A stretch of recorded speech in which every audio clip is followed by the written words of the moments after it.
ओ ओ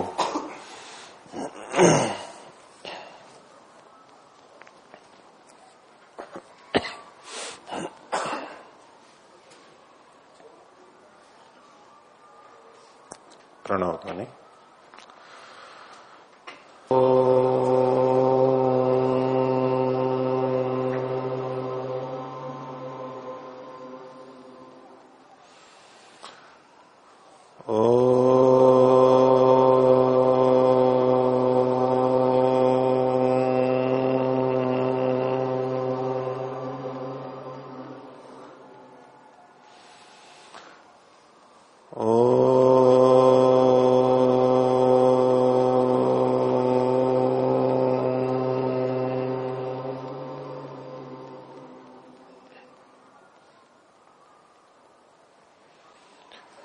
आयुर्वेद के क्रम में हमारी प्रकृति क्या है, वातिक है, पैत्तिक है या कफज है, 3 प्रकार की प्रकृतियां आयुर्वेद के अंदर बताई। ये मुख्य प्रकृति हैं, 2 दोषों से लेकर के भी हो सकता है। तो सुश्रुत संहिता में जो लक्षण बताए गए हैं उनके अलग अलग स्वतंत्र लक्षण बताए और उन लक्षणों में से जितने जितने लक्षण हमारे में जिसके मिल रहे हैं उसका आकलन करके और जिस प्रकृति के गुण हमारे में कर्म अधिक मिलते हैं उसके आधार पर हम अपनी प्रकृति का निर्धारण करते हैं। वैसे सब में सब तरह के लक्षण न्यूनाधिक मिलते हैं। तो आज तीसरी प्रकृति कफ प्रकृति या श्लेष्म प्रकृति। कफ को ही श्लेष्मा नाम से भी कहा जाता है, तो श्लेष्म प्रकृति कहलाती है। श्लेष्म जोड़ने वाला होता है, संगठन करने वाला होता है। तो उस तरह के लक्षण इनके अंदर दिखाई देते हैं। तो पहले तो इन्होंने सबसे पहले बताया कि ये ऐश्वर्य वाले होते हैं, विभिन्न गुण इनमें होते, संपन्न होते हैं, क्योंकि उस तरह का उनका स्वभाव होता है, उस तरह के गुण होते हैं, तो इनमें संपन्नता प्राय आ जाती है अपेक्षा से।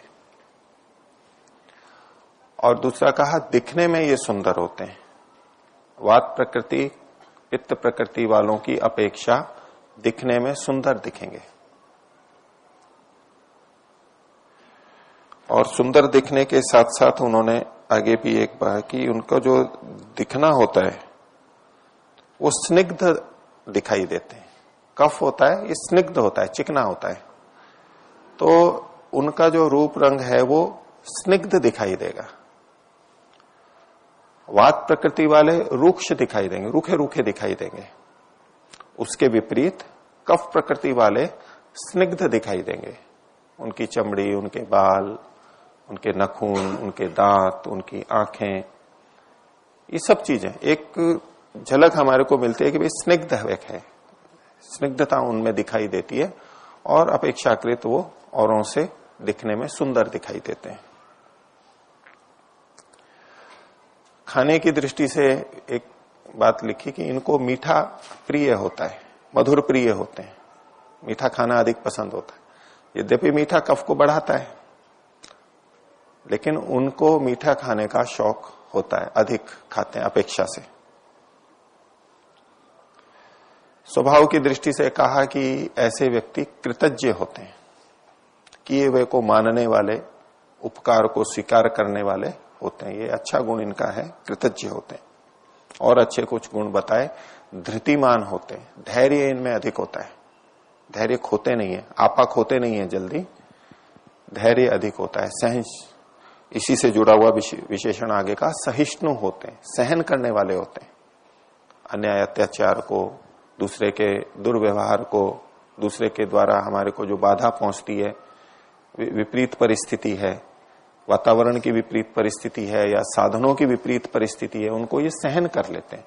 धन की न्यूनता है, कभी भोजन की न्यूनता है, वस्त्रों की न्यूनता है, व्यक्तियों की न्यूनता है, उसको सहन करने वाले होते हैं। जितना है उससे काम चलाने की इनकी प्रवृत्ति रहती है। तो धृतिमान और सहिष्णु। फिर कहा ये अलोलुप होते हैं।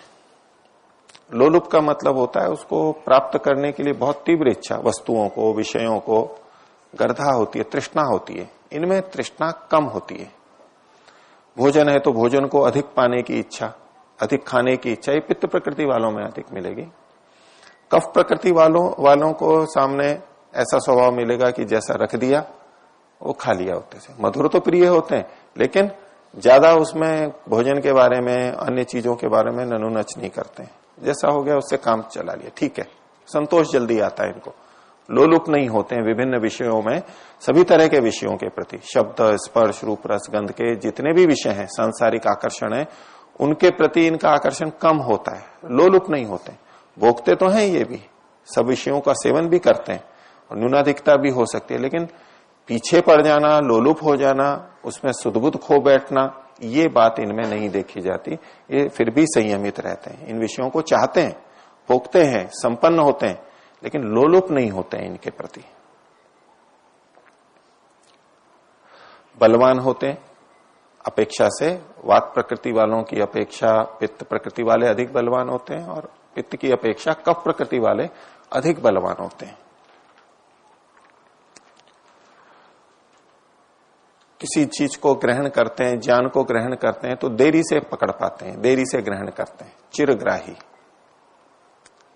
समझ में इनको देरी से आता है, निर्णय करने में इनको देरी लगती है, सोचते बहुत हैं, सोचते हैं लेकिन टालते हैं, कर लेंगे निर्णय, फिर सोचते रहते हैं और करेंगे नहीं, अभी निर्णय नहीं हुआ, कर लेंगे बाद में कर लेंगे, हो जाएगा, इस तरह की प्रवृत्ति रहती। वात प्रकृति वाला बहुत जल्दी निर्णय करता है, शीघ्रता से, बिना पूरा सोचे। पित्त प्रकृति वाला ठीक सोच करके ठीक निर्णय करता है बुद्धि की दृष्टि से, और कफ प्रकृति वाले निर्णय को टालेंगे, छोड़ देंगे, जल्दी नहीं कर पाते निर्णय, निश्चय नहीं हो पाता है इनको। और इनका वैर अगर किसी से होता है तो वो बहुत दृढ़ होता है, दृढ़ वैर वाले होते हैं। पक्के विरोधी बन गए तो बहुत पक्का मन में बात को बैठा के रखते हो, छूटता नहीं है उनका वैर। प्राय तो करते नहीं है, प्रिय मधुर भाषी होते हैं, व्यवहार अच्छा होता है, लोगों से तालमेल होता है, लेकिन यदि किसी कारण से वैर हो गया तो उनका बहुत दृढ़ होता है। वात प्रकृति वाले का वैर जल्दी से चला जाएगा, जल्दी वैर भी होता है और जल्दी चला भी जाएगा, वापस वैसे ही हो जाएंगे। लेकिन कफ प्रकृति वालों का वैर जाता नहीं है, बहुत कठिनाई से जाता है, दृढ़ वैर वाले होते हैं। और उनके नेत्र सफेद होते हैं, एकदम सफेद सफेद से दूधिया जैसे दिखेंगे। पित्त प्रकृति वालों के लिए था थोड़ा लाल लाल से दिखेंगे उनके नेत्र। आप बच्चों को भी देखेंगे, किन्हीं किन्हीं को बाल्यावस्था में वैसे कफ की वृद्धि रहती है, युवावस्था में पित्त की रहती है, वृद्धावस्था में वात की रहती है। इस अवस्थाओं के आधार पर भी अगर आप आंखें देखेंगे तो बच्चों की आंखें कैसी होती है, एकदम साफ सफेद होती है। लड़का हो लड़की हो, किसी भी प्रकृति वाला हो, लेकिन अपेक्षा से बच्चों की आंखें एकदम साफ दिखेंगी, सफेद दिखेंगी। युवावस्था में उसमें पीलापन, ललाई अधिक होती है, और वृद्धावस्था में उसमें मलिनता दिखने लगती है आंखों के अंदर। आंखें मलिन मलिन सी, धूसर जैसी दिखने लगती हैं, सफेद वैसी नहीं रहती है। बच्चों में और वृद्धों की आंखें देखेंगे तो एकदम अंतर आएगा। अब इनमें भी ये तो अवस्था के आधार पर सभी में होता है अपेक्षा से, लेकिन कफ प्रकृति वालों की आंखें सफेद होंगी, एकदम सफेद सफेद सी दिखेंगी अपेक्षा से। कफ भी सफेद होता है, उस तरह से आप ले सकते हैं।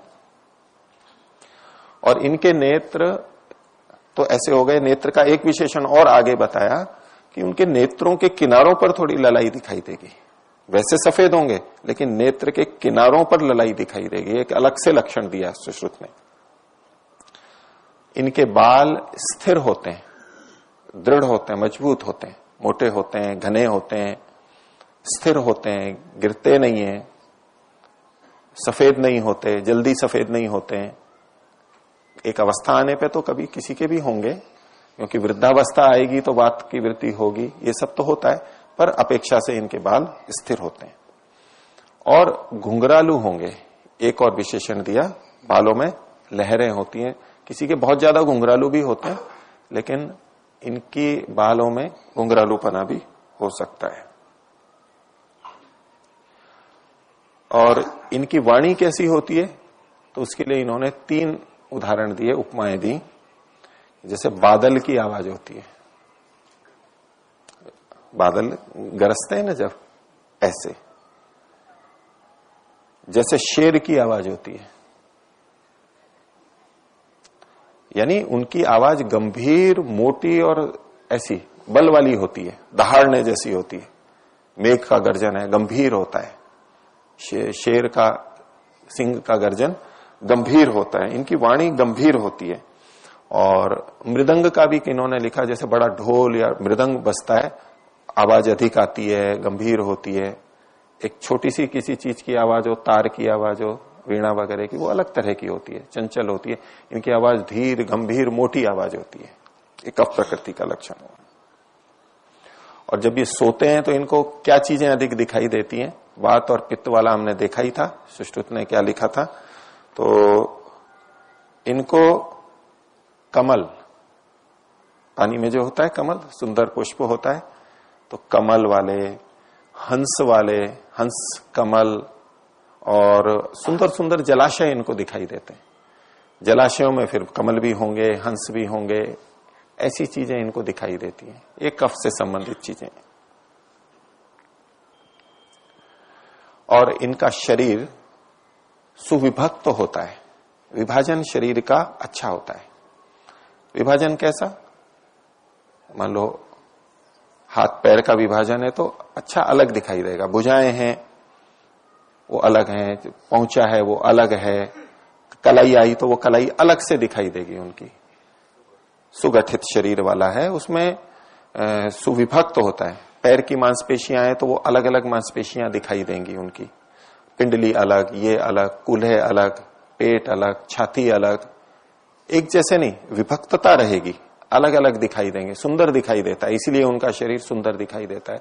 दूसरे शब्दों में कहें तो इनके शरीर में उभार अधिक होते हैं, कूल्हे आदि के, जांघों के उभार अधिक होते हैं, वो पुष्ट होते हैं इनके शरीर। ये सुविभक्त गात्रता होती है, इसलिए वो सुंदर भी दिखते हैं। और छवि उनकी स्निग्ध होती है, जो मैंने पहले बताया था। छवि का मतलब एक जो आभास हमारे को दिखता है वो स्निग्ध छवि वाले होते हैं, चिकनी छवि वाले होते हैं।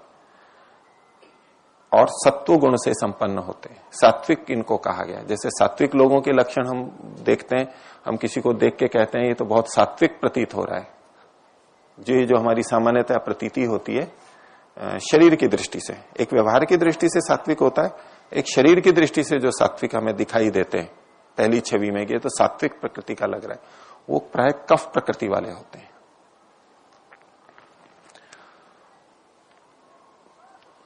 और कहा कि वो क्लेश को सहन करने वाले होते हैं, क्लेश क्षम होते हैं। जीवन में जैसी भी कठिनाइयां आती हैं, दुख, दर्द, बाधा, इन सबको सहन करने वाले होते हैं। भूख, प्यास, जो भी कष्ट आते हैं, अनिद्रा है, जो भी क्लेश आते हैं, कठिनाइयां आती हैं, उनको सहन करने की सामर्थ्य इनमें सबसे ज्यादा होती है। वात और पित्त प्रकृति वाला रोएंगे नहीं, ये चीजों को देख के बार बार बोलेंगे नहीं, शिकायत नहीं करेंगे, कम करेंगे और कष्ट को सहन कर लेते हैं, इसका स्वभाव होता है इनका। तो ये तो कुछ शारीरिक का हो गया। और शास्त्र की दृष्टि से इसमें और लिखा है कि दृढ़ शास्त्र मति वाले होते हैं। शास्त्र की मति, शास्त्र में जैसा कहा है वैसा मेरे को मानना है, करना है। शास्त्रों में, विधि विधानों में इनकी दृढ़ मति होती है, वो स्वीकार करते हैं। अनुशासन में ये अधिक अच्छे रह सकते हैं, दृढ़ शास्त्रमति। और स्थिर मित्र धन, इनके मित्र और धन स्थिर रहते हैं।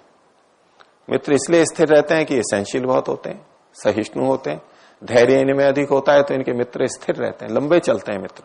इनकी मित्रताएं टूटती नहीं है, जैसा वात प्रकृति वाले की टूटती थी, वो सहन नहीं कर सकता। ये सहनशील होते हैं तो मित्रता अधिक चलती है। और धन भी इनका स्थिर रहता है, क्योंकि ये उस तरह से चंचलता में आकर के जब चाहे जब कुछ खर्च नहीं कर देते। वात प्रकृति वाले जो चीज दिखाई दी, आकर्षित लगी, एकदम से पैसा खर्चा कर दिया और खरीद ली, तो निर्धन हो जाएगा, वो धन कम हो जाएगा। ये सोच विचार के, इनको निर्णय करने में ही देर लगती है, एकदम निर्णय नहीं करते हैं। तो हम कई आजकल जैसे बाजार होते हैं बड़े सुंदर और चमचमाते हुए मॉल्स होते हैं, चीजें होती हैं बड़ी आकर्षक, बेचने वाले भी बड़े आकर्षक होते हैं और प्रशंसा बहुत कर वस्तु की प्रशंसा बहुत करते हैं, तो व्यक्ति एकदम से निर्णय कर लेता है कि नहीं ये तो लेनी चाहिए, क्योंकि उसके सौंदर्य, उसके आकर्षण को वो अपने साथ जोड़ लेता है और एकदम से खरीद लेता है, निर्णय कर लेता है। काम में नहीं है तो भी खरीद लेगा, एक गाड़ी घर में है फिर भी खरीद लेगा, एक सामान है फिर भी खरीद लेगा, नया आया है अच्छा। ये चंचल प्रवृत्ति का द्योतक है। ये इस तरह से नहीं करते हैं, ये सोचते हैं, विचारते हैं, एकदम निर्णय नहीं करते, तो इसलिए बहुत सी चीजों से तो वो वैसे ही बच जाते हैं और हर कोई चीज में खर्चा नहीं करते, ये व्यर्थ में नहीं करते, इसलिए इनका धन स्थिर रहता है। जो भी संपत्ति है वो बहुत देर तक बनी रहती है उनकी, एकदम से दिवाला हो गया, एकदम से बहुत आ गया, ऐसा नहीं होता है इनका।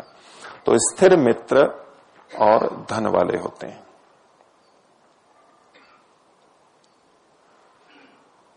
और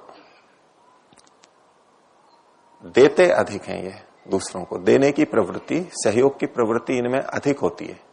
किसी के लिए भी पसीज अधिक जल्दी जाते हैं, किसी को आवश्यकता हुई चलो मेरे पास है आप ले जाओ, ये प्रवृत्ति उनमें अधिक होती है। और इनके वाक्य और पद, वाक्य का मतलब जो हम बोलते हैं और पद का मतलब है पैर, जो हम चलते हैं। वैसे इसको भी हम वाणी से भी बोलते हैं, उसको भी एक पद बोलते हैं ना, एक शब्द को भी पद बोलते हैं, एक ये भी पद है। तो इनकी वाणी और इनके पैर वो परिनिश्चित होते हैं। परिनिश्चित वाक्य पदः, बहुत निश्चित होते हैं और बोलेंगे तो बहुत नपे तुले शब्द बोलेंगे, निश्चित बोलेंगे। पैर रखेंगे, चलेंगे तो बहुत निश्चित सोच समझ के चलेंगे, बिल्कुल स्थिरता से, उनकी गति स्थिर दिखाई देगी। मजबूती से पैर रखने वाले, स्थिर रखने वाले, तो ये पैर में भी दिखाई देगा और ये उनके वाक्यों में, वाणी में भी दिखाई देगा। बोलेंगे तो वो बहुत सोच के बोलेंगे और जो बोला है उस पर स्थिर भी वो अधिक रहते हैं। उनके वाक्यों को फिर गंभीरता से भी लिया जाता है, भाई इन्होंने बोला है तो ये ऐसे ही नहीं बोल दिया है, स्थिर अधिक रहता है। और वाद प्रकृति वाले होते हैं, तो ठीक है मेरे मन में उस समय ऐसा बोल दिया, ऐसी कोई बात नहीं थी, फिर बदल जाएंगे। और उनकी बातों को सुन के हम भी है, जिनका स्वभाव हमें पता है, ठीक है बोल दिया होगा, वो तो वैसे ही बोल दिया होगा उन्होंने। एक कफ प्रकृति वाला ऐसे ही नहीं बोलता है, उसने बोला है तो उसके प्रति हमारे को गंभीर देखना चाहिए। उसकी प्रकृति कफ प्रकृति है, उसने बोला है तो उसका कुछ आधार अधिक है, वो बदलने वाला नहीं होता है, वो सोच विचार के होता है। तो इनके वाक्य और पद परिनिश्चित होते हैं, निश्चित सोच विचार के, स्थिर होते हैं।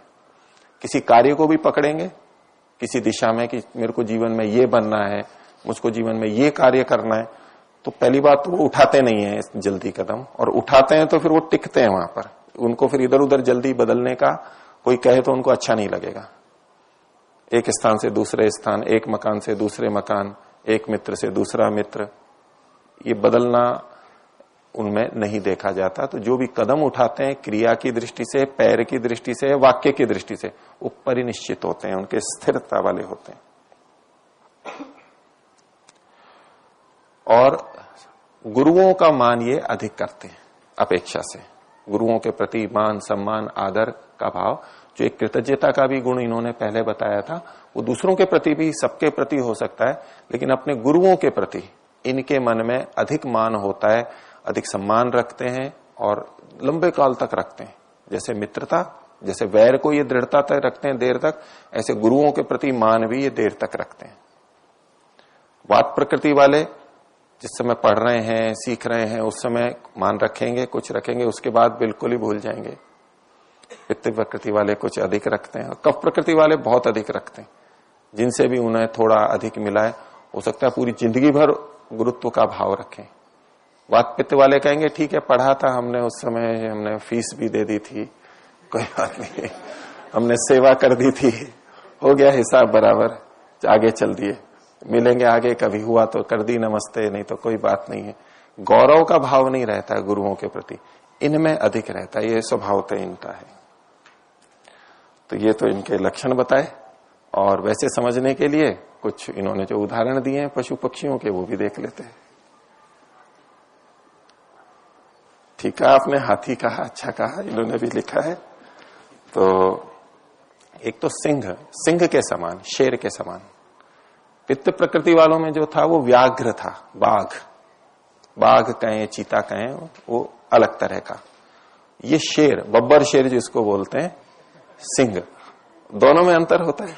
हालांकि तो दोनों अपने राजा होते हैं, एक जगह दो नहीं रहते, पर फिर भी दोनों के व्यवहार में और उसमें अंतर होता है।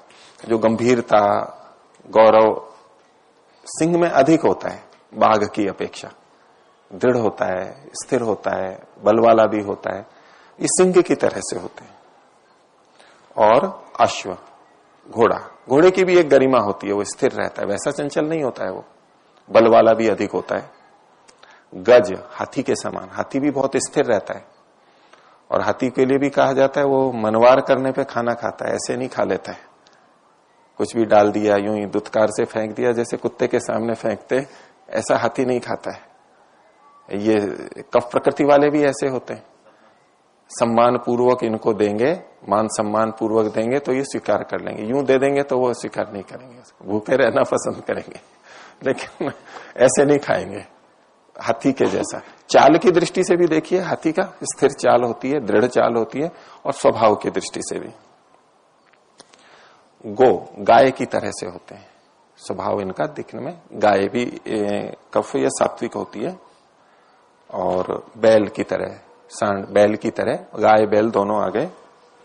और एक गरुड़ की तरह भी बताया, गरुड़ पक्षी जो होता है यूं मांसाहारी होता है, लेकिन बड़ा होता है, स्थिरता से जाता है, बलपूर्वक झपटता है, तो अपना अधिकार रखता है, ये बात उसमें रहती है। और एक हंस पक्षी, हम सात्विकी समझते हैं उसको, सफेद होता है, जैसा भी होता है वो हंस पक्षी, जल में तैरता है, मृदु होता है, सुंदर होता है, कोमल होता है। तो कफ प्रकृति लोग भी सुंदर, स्पर्श अच्छा होता है उनका, सुंदर दिखते हैं इत्यादि, ये गुण इनके। तो कफ प्रकृति वाले इस प्रकार के हैं। आप में से किन्हीं को कुछ और पूछना हो तो पूछिए। आयु इनकी लंबी होती है, बल अधिक होता है, बल और आयु लंबी होती है। सब चीजों में देख सकते हैं, इन्होंने सब चीजें लिखी नहीं है। मान लीजिए नखून देखने, तो इनके नखून दृढ़ होंगे, थोड़े सफेदी लिए हुए होंगे, उतने लाल नहीं होंगे जैसे पित्त प्रकृति वालों के होते हैं, बड़े होंगे, दृढ़ मजबूत होंगे। जैसे इन्होंने बाल का कहा, तो ऐसे ही नखूनों का भी हम देख सकते हैं और दांतों का भी देख सकते हैं। दांतों से भी पता लग जाता है, इनके दांत सफेद होंगे, एकदम सफेद होंगे, मजबूत होंगे, दृढ़ होंगे। पित्त प्रकृति वालों के पीले पीले हो जाएंगे, कमजोर होंगे। वात प्रकृति वालों के दांत छोटे होंगे, स्याव होंगे, थोड़े मलिन जैसे होंगे। रंग ही अंदर से सफाई रखते हुए भी ये अंतर दिखाई देगा। इनके अधिक सुंदर दांत, सुंदर होंगे, सफेद होंगे, बड़े होंगे, ये दिखाई देगा। ऐसा आचार्य जी, ये नेत्र प्रत्यारोपण होता है तो इसके गुण में उससे कोई फर्क नहीं पड़ेगा। नेत्र प्रत्यारोपण में तो एक छोटी सी चीज होती है, बस कॉर्निया को बाहर का जो होता है एक अंश लेते हैं, उसका कोई अंतर नहीं है इससे कोई पूछे। ये जो प्राकृतिक कफ पित्त वात इनका भेद है, इसको मानसिक का सत्वगुण, रजगुण और तमोगुण को सीमित करने पर परिणाम कितना पड़ेगा? और सात्विक, राजसिक, तामसिक, मानसिक जो है, उस स्वभाव में परिवर्तन आएगा, शरीर में नहीं आएगा। मन में परिवर्तन आएगा, स्वभाव में परिवर्तन आएगा, ज्यादा से ज्यादा हमारे क्रियाओं में परिवर्तन आ जाएगा। जिसकी शरीर शारीरिक प्रकृति वातिक है, शरीर चंचल है, वो साधना करेगा, सात्विक आएगा तो उसकी क्रियाएं कम तो हो जाएंगी, धीमी पड़ जाएंगी, व्यवस्थित हो जाएंगी, मन भी चंचल नहीं रहेगा, लेकिन फिर भी अपेक्षा से उसमें गति तीव्र ही मिलेगी हमारे को। और शरीर का जो स्वरूप है उसमें परिवर्तन नहीं आएगा। इसका प्रक्रिया तो बदल सकता है, मानसिक हो सकती है, गुण में परिवर्तन, स्वभाव, बोलना, धैर्य देना, ये सब चीजों में अंतर आ जाएगा।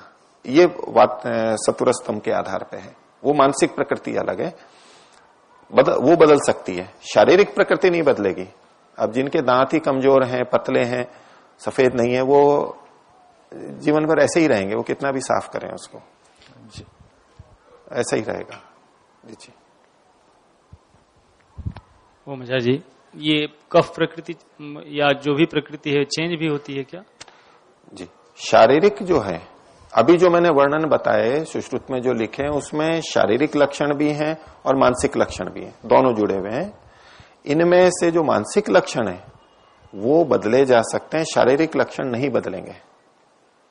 शरीर का जो रंग रूप है, कद काठी है, जैसी है वैसी है, त्वचा जैसी है वैसी है, बाल जैसे हैं वैसे हैं। हम चिकित्सा से उसको थोड़ा ठीक रख सकते हैं, बाकी परिवर्तन नहीं होगा, लेकिन मन परिवर्तन अवश्य हो सकता है। और मन के परिवर्तन में भी मैंने पहले दिन भी ये बात रखी थी आपके सामने कि जैसी प्रकृति है और वो कोई दोष है तो उसको, उस मानसिक दोष को दूर करने में बहुत प्रयत्न करना पड़ेगा।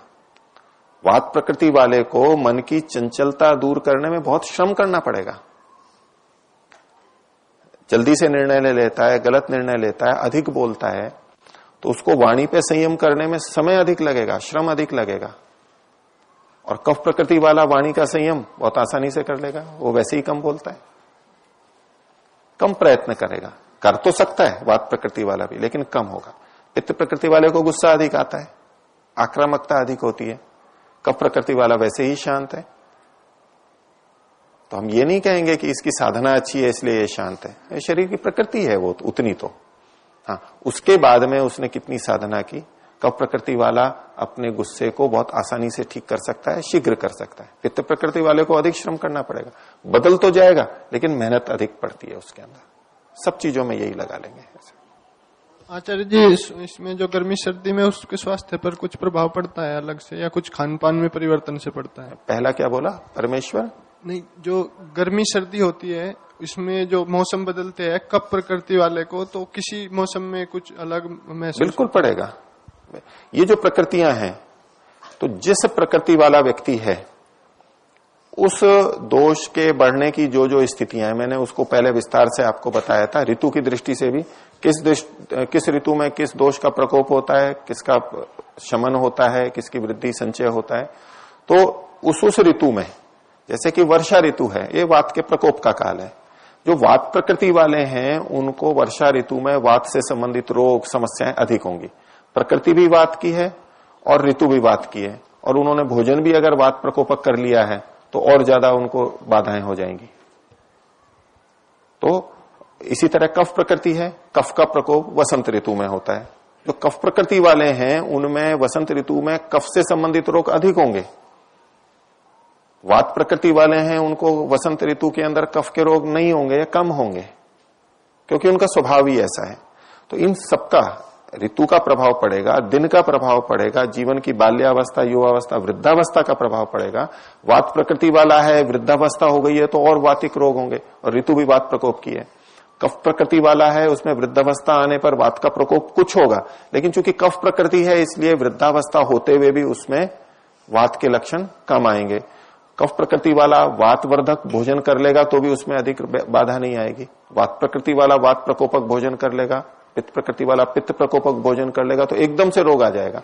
इन सब का व्यापक प्रभाव पड़ता है। तो अपनी प्रकृति का निर्धारण करके फिर ऋतु, भोजन आदि में उसके विपरीत चीजें जो जिससे हमारे को अनुकूलन बने, संतुलन बने, ऐसा व्यवहार करके हम अपने जीवन को अपेक्षाकृत अधिक ठीक तरह से चला सकते हैं। ओम प्रणव करें।